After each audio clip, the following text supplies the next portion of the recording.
Bueno, la clase anterior hablamos que hoy queríamos resolver la ecuación de Hamilton para un problema de dos dimensiones. Entonces, queremos tratar este problema que yo le llamo el de fuerzas centrales. Entonces, hablemos de la ecuación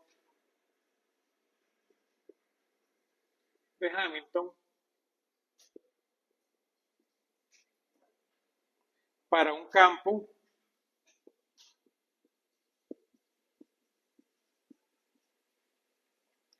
en una fuerza central.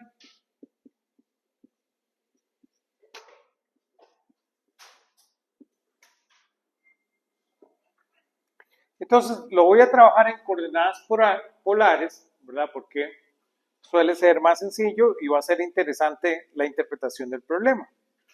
Entonces, para ese caso, utilicemos coordenadas polares.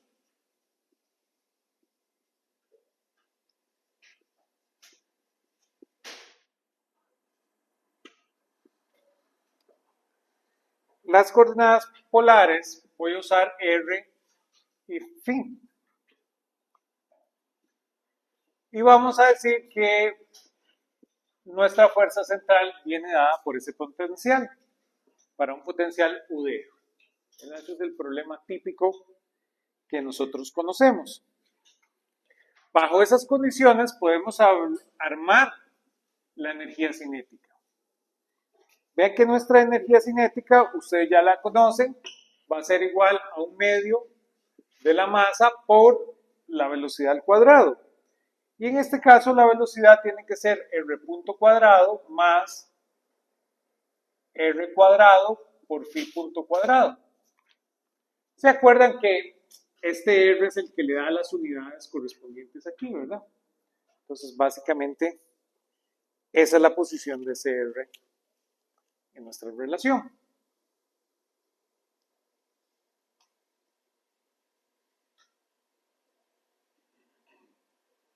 Ya con esto podemos construir nuestras ecuaciones de Hamilton. Vean que lo que necesitamos es saber cuánto vale el momentum generalizado.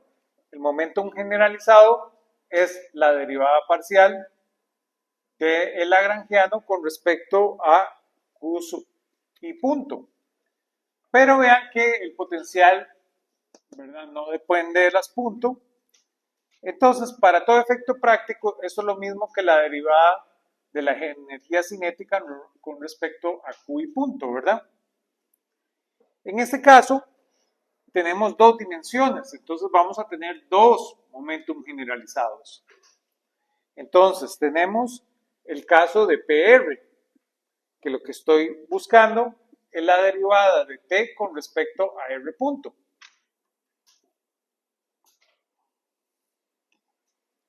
Eso, en esta derivación, nos da que va a ser m r punto,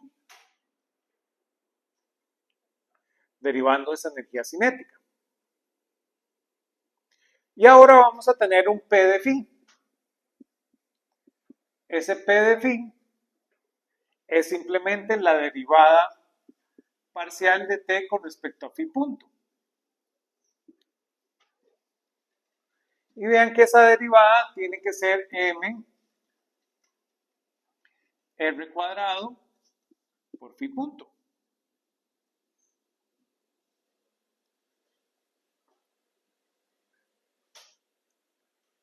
Y ya el siguiente paso, habíamos dicho que para tener el hamiltoniano yo necesito poner las variables puntos en función del momento. Entonces, claramente en este caso nuestro amigo r punto va a ser nada más PR entre m. Pero nuestro amigo phi punto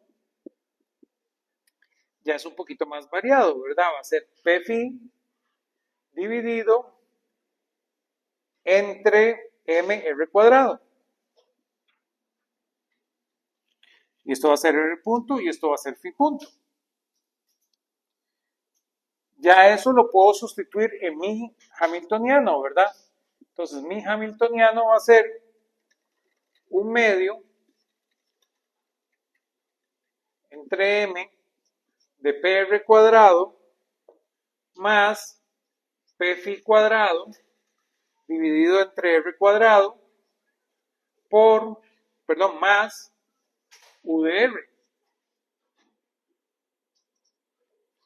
Y así luce mi hamiltoniano para este problema de fuerza central en coordenadas polares.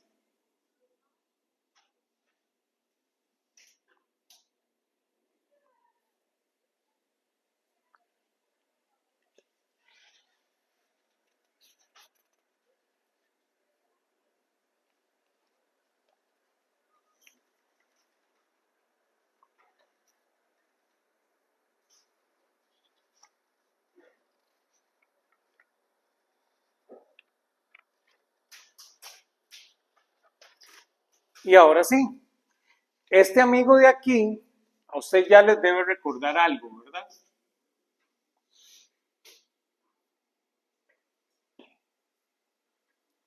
Pero bueno, ya con nuestro amigo hamiltoniano podemos encontrar las ecuaciones de Hamilton. Entonces vamos a tener una ecuación o un conjunto de ecuaciones de Hamilton para R. Entonces la primera ecuación dice que R punto va a ser igual a la derivada parcial de H con respecto a PR. Y eso me da simplemente PR entre M. Y la otra ecuación me dice que PR punto va a ser igual a menos la derivada parcial de H con respecto a R. Y esa derivada parcial me da este amigo, P phi cuadrado entre M R al cubo menos du de R.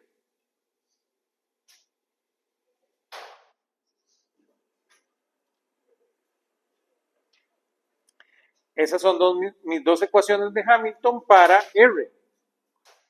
Y voy a tener ecuaciones de Hamilton para phi. Entonces la primera me dice que phi punto es igual a la derivada parcial de H con respecto a P phi. Ese amigo me dice que P phi es mr cuadrado. Y la otra ecuación de P phi punto va a ser igual entonces a menos la derivada parcial de H con respecto a phi. Y eso me da, ¿cuánto? 0.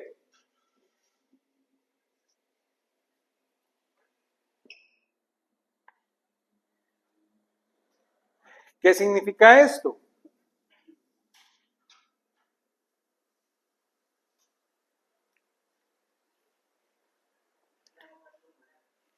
Que se conserva el momento angular, ¿verdad?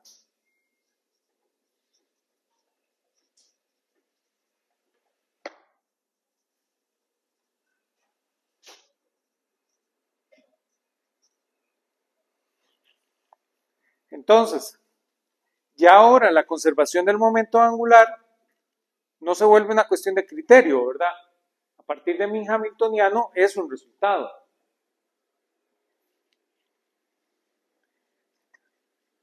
Ya tiene una conceptualización del problema.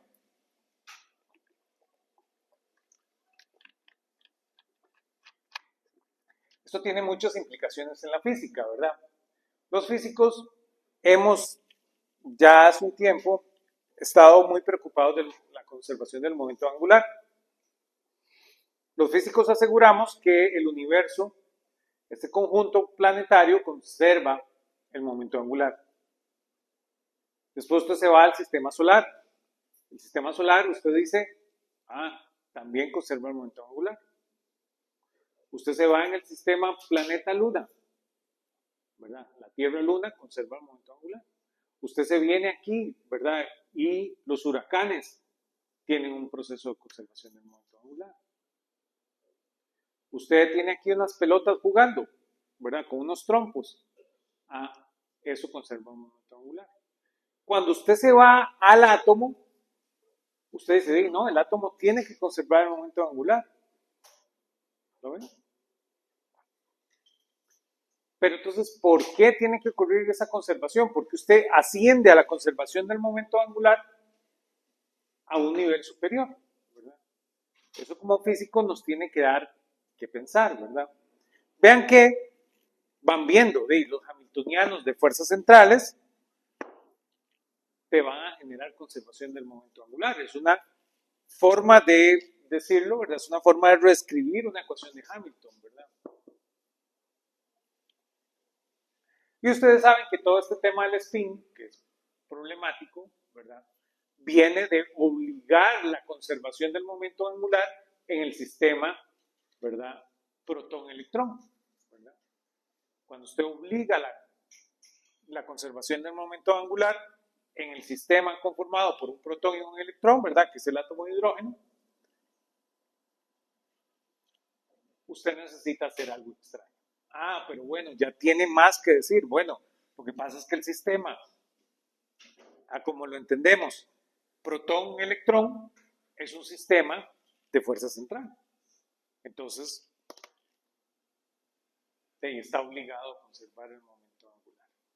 Y por eso podemos conciliar esa idea de conservación del momento angular en un sistema un poco extraño. Vean que esta ecuación ya la habíamos obtenido, ¿verdad? Cuando usted hace este cambio. Aquí, esta es la ecuación que vimos para fuerzas centrales, ¿verdad? No es nada innovadora, ¿verdad? Pero lo que estamos haciendo, ¿verdad? Vamos a topar con eso. De alguna manera, nuestra teoría hamiltoniana está reproduciendo lo que ya conocemos de la mecánica. Necesitamos avanzar más para ver en qué es superior lo que estamos haciendo. Porque si fuera por solo la parte conceptual, ¿verdad? No sería tan rico el empezar a trabajar los problemas a partir de sus hamiltonianos, ¿verdad? Ya hubiéramos dicho, ya le encontramos significado lagrangiano, sigamos viviendo en un mundo donde todos los problemas los resolvemos con teoría hamiltoniana. Con teoría lagrangiana. Pero ¿por qué necesito seguir avanzando, verdad? Eso es lo que necesitamos que ustedes como físicos tengan claro, ¿verdad? En qué es superior este resultado.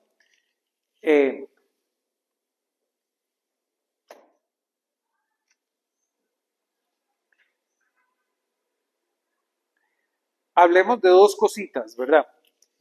Estas no son las cosas definitivas, pero de una vez, si usted no quiera seguir avanzando en el conocimiento de la mecánica, de una vez esas dos cosas que vamos a mencionar ahorita hacen diferente al formalismo hamiltoniano de lo que ustedes pueden hacer con el formalismo lagrangiano.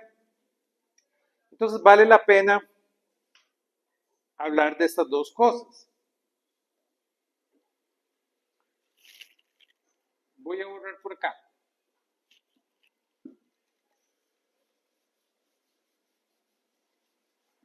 Hablemos primero de las coordenadas ignorables.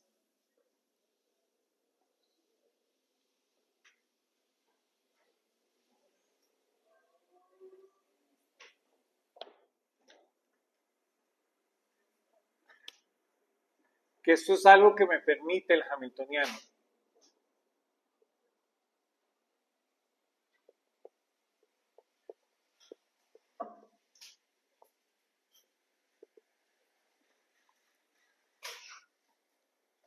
Si el lagrangiano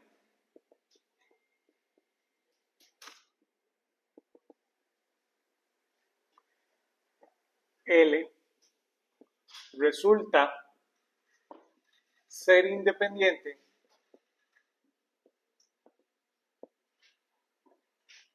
de una coordenada Q sub i,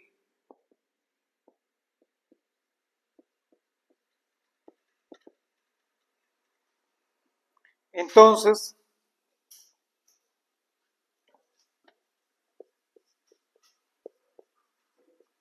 el momentum generalizado correspondiente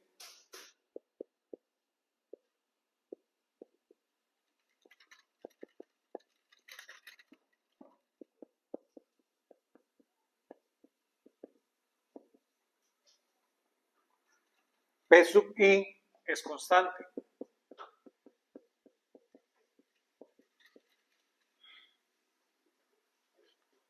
¿Lo ven? Esto es lo que nos sucedió acá. Vean que este hamiltoniano, y realmente el que hay que visualizar es el lagrangiano, pero ya no lo tengo acá. Pero ya este hamiltoniano no depende de phi.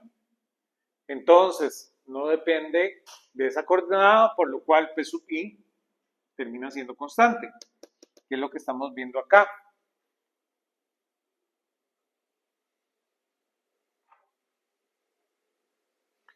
Dicho de manera matemática, la derivada parcial de L con respecto a Q sub i es lo mismo que la derivada temporal de la derivada parcial de L con respecto a Q sub i punto.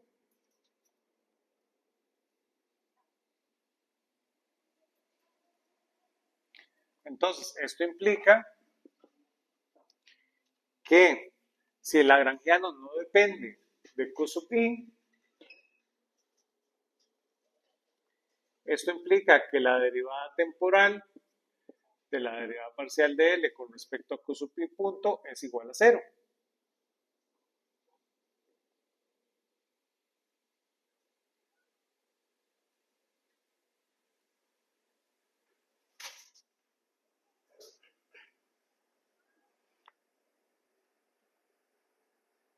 ¿Verdad? Eso es lo que sabríamos del lagrangiano. Pero de nuestra relación hamiltoniana, sabemos que P sub i va a ser igual entonces a la derivada de L con respecto a Q sub i. Entonces, esto implica que P sub i punto es igual a 0.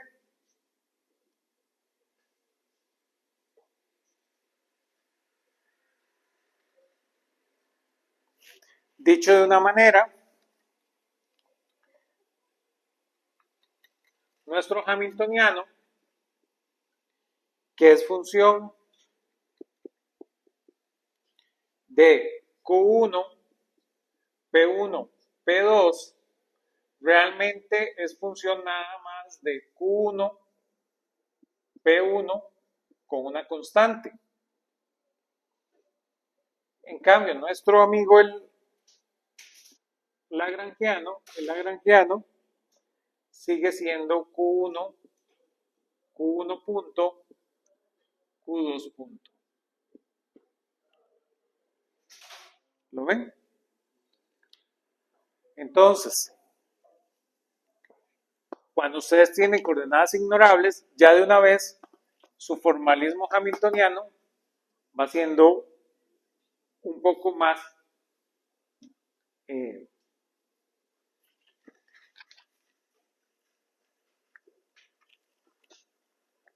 útil o eficiente para resolver sus problemas.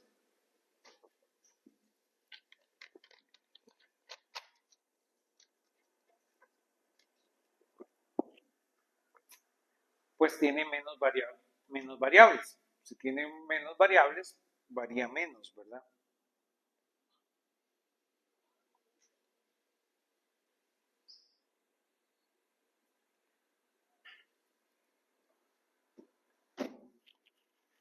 Y ya el otro tema que hace un poquito superior a nuestro formalismo hamiltoniano es si yo quiero dibujar el espacio de fase. Ahorita, de ahí no tiene como mucho sentido porque ustedes quieran dibujar el espacio de fase, ¿verdad? Pero usted puede aprender mucho de las órbitas en el espacio de fase.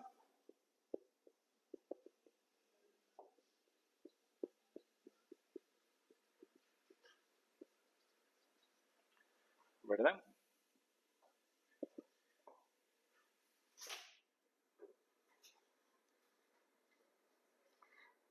La idea es que se puede interpretar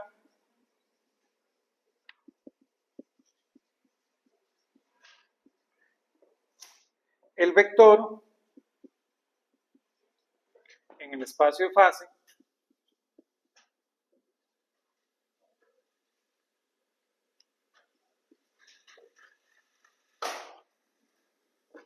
z igual a una función de Q y de P. Entonces, como el formalismo lagrangiano le da Q y P, si usted necesita dibujar ese espacio de fase correspondiente, le es más sencillo dibujarlo. Ya nosotros hemos pasado por acá, ¿verdad? Cuando vimos en el curso anterior, aquí les dejo el link de la parte de caos. Ya en el caos, el ver los espacios de fase se vuelve muy interesante, ¿verdad?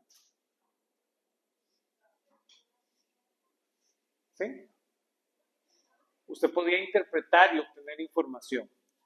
Aún hay estos cortes del espacio de fase cuando usted tiene muchísimas dimensiones, ¿se acuerdan? Que te permite interpretar el problema. Entonces, hay ciertos problemas, sobre todo donde hay muchas dimensiones, que visualizar el espacio de fase es muy importante y le da mucho conocimiento.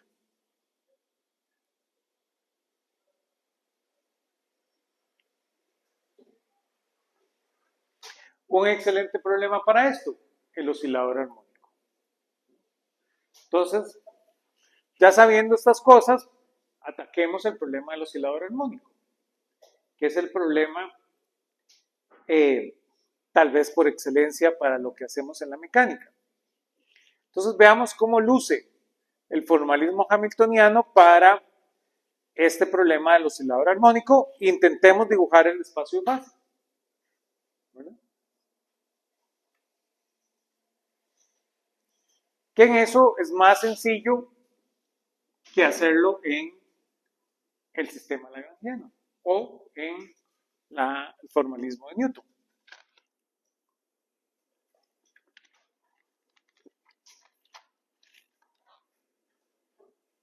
Voy a borrar entonces por acá.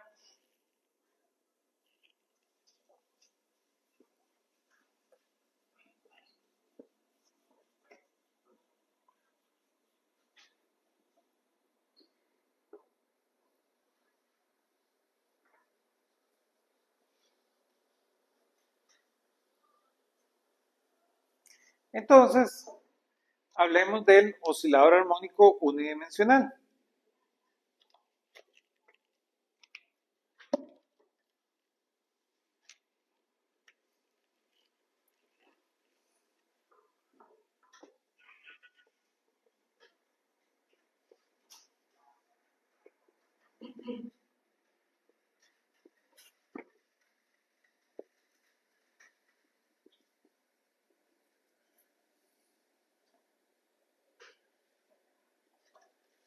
Vamos a pensar masa constante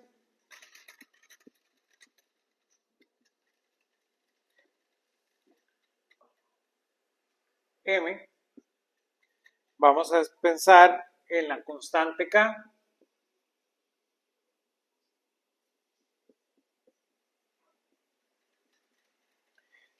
Y en un espacio de fase XP.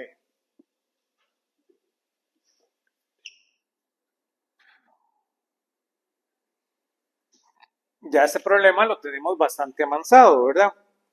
La energía cinética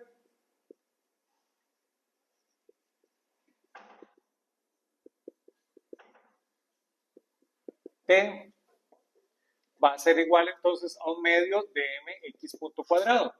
X punto cuadrado porque nuestro espacio fase es XP. Y el potencial sería entonces U de un medio de K por X al cuadrado.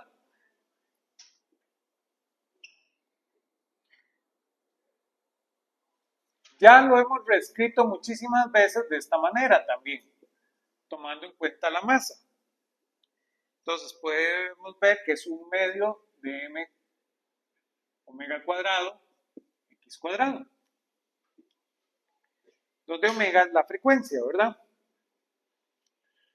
A omega le solemos llamar frecuencia natural.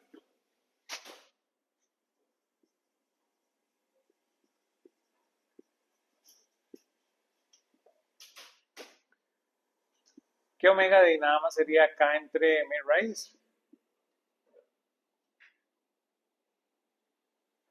Entonces ahora sí, con estas condiciones podemos resolver nuestro problema.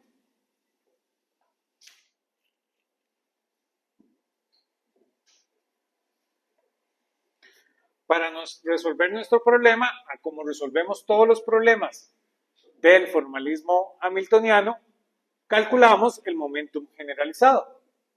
El momentum generalizado simplemente es dl de x para este problema. Perdón, de x punto. Que para el problema que estamos resolviendo es lo mismo que la derivada de la energía cinética con respecto a x punto. Y eso simplemente me da lo que sabemos, mx punto. Ya con ese resultado podemos escribir nuestro hamiltoniano, ¿verdad? Entonces nuestro hamiltoniano, que es el siguiente paso,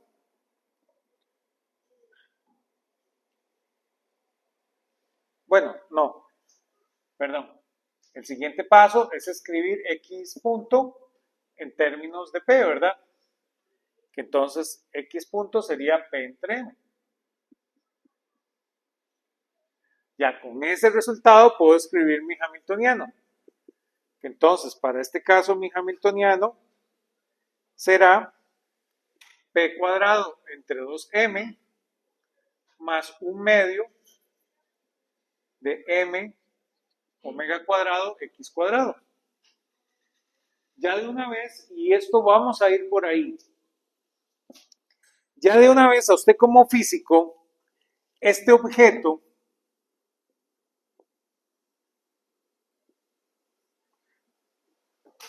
le debe decir mucho, ¿verdad? Y le debe preocupar mucho. Ya hablamos un poquito de por qué el oscilador armónico era el problema por excelencia. Pero vean que esto, para todo efecto práctico, parece un cuadrado. ¿Lo ven? Entonces, a todo físico, cuando ve esto, él debería preocuparse porque él diría, mira, esto es como a cuadrado más b cuadrado, ¿lo ven?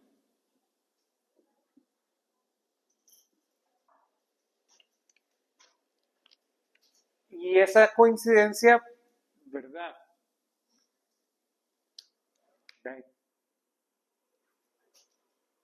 ¿De dónde sale, verdad? Entonces, ese es nuestro hamiltoniano.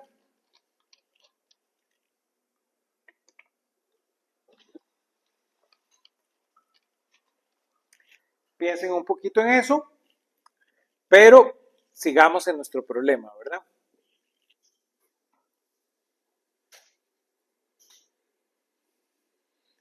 A eso vamos a volver. Ya teniendo el hamiltoniano, ¿verdad? Siempre es el mismo algoritmo. Encontramos P, encontramos X punto, escribimos hamiltoniano, luego aplicamos ecuaciones de Hamilton. La primera ecuación de Hamilton asegura que X punto debe ser igual a la derivada parcial de H con respecto a P. Eso me da P entre M. Y la otra asegura que P punto debe ser igual a la derivada parcial de H con respecto a X. Eso me da menos M omega cuadrado X.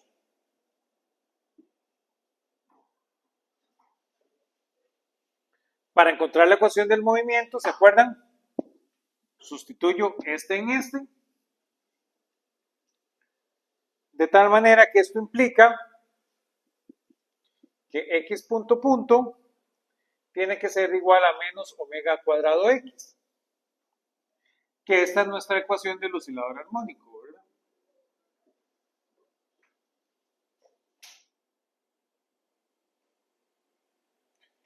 ustedes saben la solución de esta ecuación, ¿verdad? La solución de esta ecuación la hemos estudiado hasta la saciedad. Uno dice que x es igual a A por el coseno de omega t menos delta,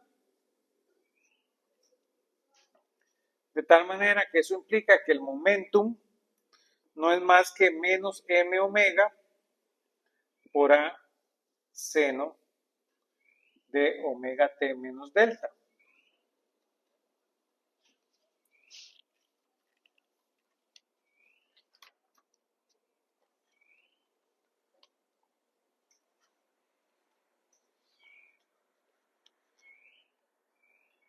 Y ese es el problema del oscilador armónico. Ahora, si queremos dibujar el espacio de fase, evidentemente para eso ocupamos condiciones iniciales, pero pongamos unas condiciones iniciales muy generales, ¿verdad?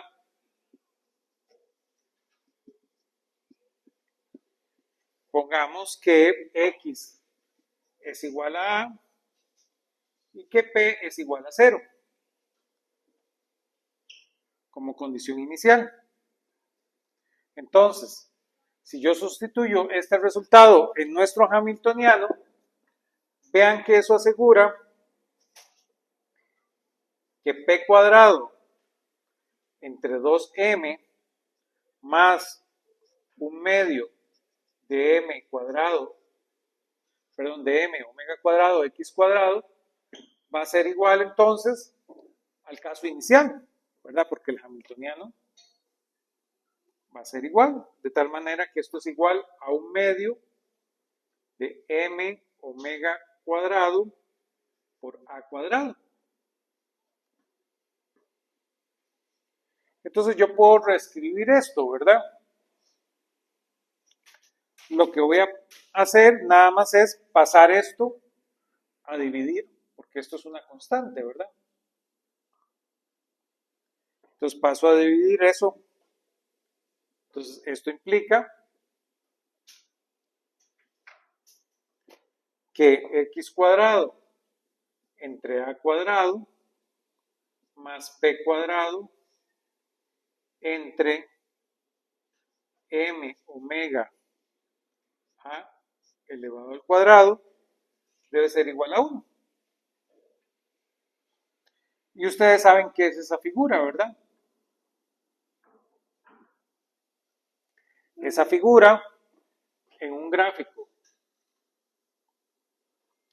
XP, que es exactamente el espacio fase, ustedes tienen este punto que es el punto A y esta gráfica genera este elipse. Y ustedes saben que va en esa dirección, ¿verdad? Aún hay información de la dirección ahí contenida, ¿verdad? Y entonces, ustedes saben que para diferentes valores de A, usted nada más termina dibujando diferentes elipses acá, ¿verdad? Y así se ve el espacio de fase del oscilador armónico. Entonces usted llega a este resultado, que ya lo hemos observado, pero usted llega de una manera más sencilla, ¿verdad? Entonces, para espacios de fase más complicados, el formalismo hamiltoniano resulta ser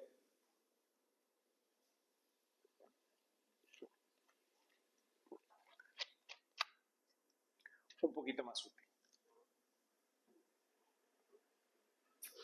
Preguntas.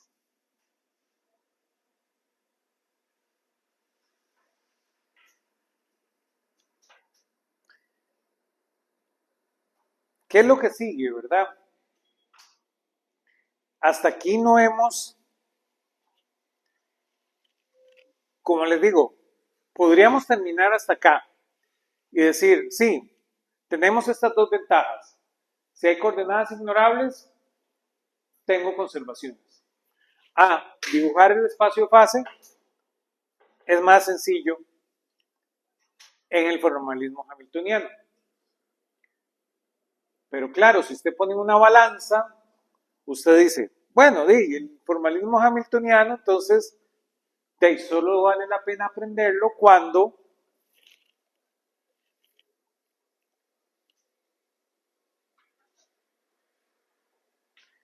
tiene que dibujar ustedes espacios de fase, ¿verdad? O cuando usted quiere justificar alguna conservación que usted no puede justificar.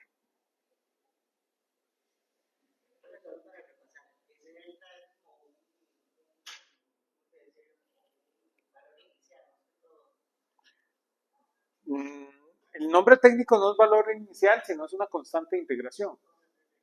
¿Verdad?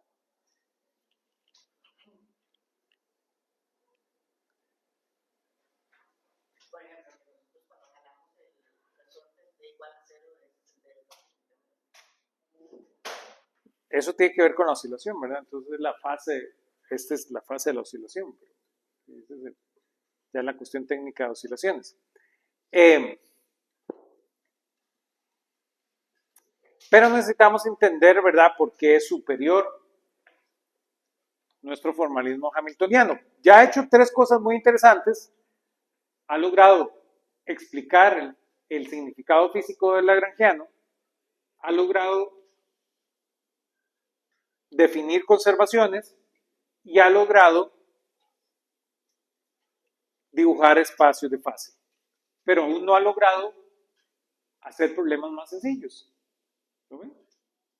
No hemos llegado a ese mundo y ese mundo necesitamos poder llegar ahí.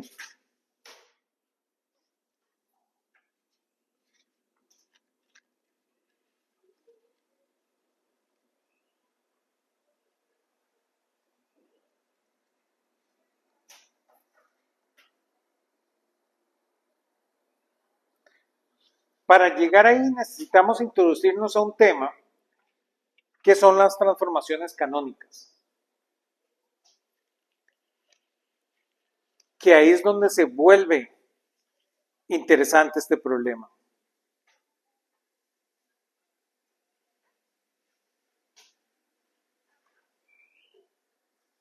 Cuando usted ya es capaz de hacer estos dibujos y cuando sus coordenadas ya no importan, ¿verdad?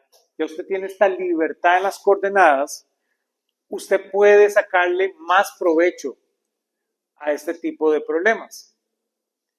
Y por ahí va un poquito el formalismo de transformaciones canónicas. Antes de poder responder eso, la próxima clase les puedo dejar pensar en el siguiente problema. Ya que estamos con osciladores armónicos, ¿cómo se ve el problema ahora si yo tengo una masa acá, A, le conecto un oscilador y aquí tengo una masa B y las pongo sobre una superficie?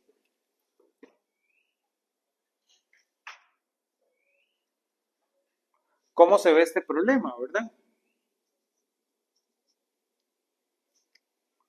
¿Qué me pueden decir ustedes de ese problema? Entonces, sí, usted pone ese sistema encima de una superficie plana, ¿verdad?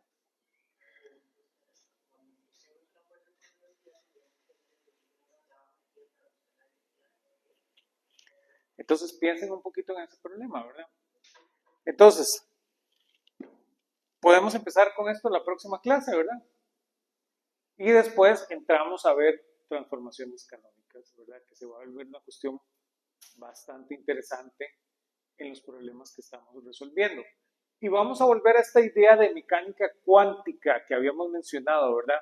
De la mecánica cuántica canónica, ¿verdad? Cuando ustedes escuchan hablar de mecánica cuántica canónica, o aún cuando escuchan hablar de segunda cuantización, ¿verdad?